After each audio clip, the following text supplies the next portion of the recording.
Welcome to this introduction on statistics. Today, we are going to learn how to interpret z-scores, a fundamental concept in understanding data distributions. Specifically, we will look at what it means when we talk about standard deviations from the mean.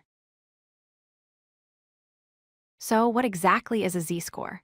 Put simply, a z-score tells us where a specific data point lies relative to the average, or mean, of the group. It is a way of measuring distance, but instead of using inches or centimeters, we use units called standard deviations. To visualize this, we often use the standard normal distribution, also known as the bell curve. In this standardized model, the mean is always 0. The numbers 1, 2, -1, and -2 represent standard deviations away from that center point. The math behind it is straightforward.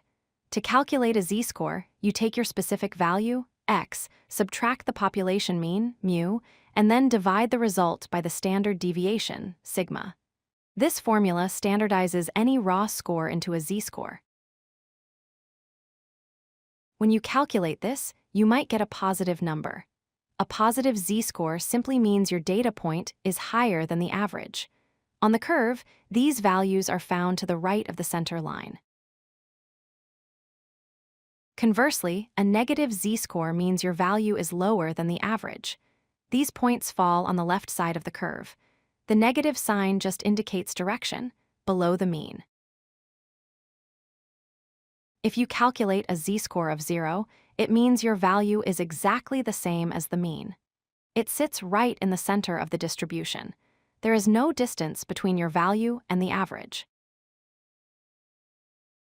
The number itself tells you how extreme the value is.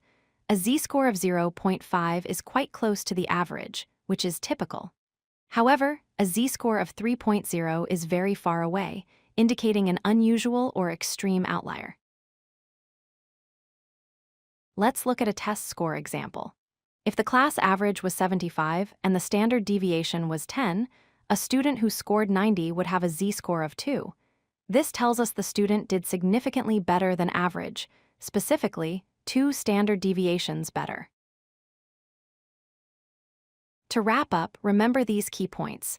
The z-score measures distance from the mean. Positive values are above average, negative values are below average, and 0 equals the average. The larger the number, the more unique the data point is. If you like this video, hit that like button and don't forget to subscribe. Visit codelucky.com for more such useful content.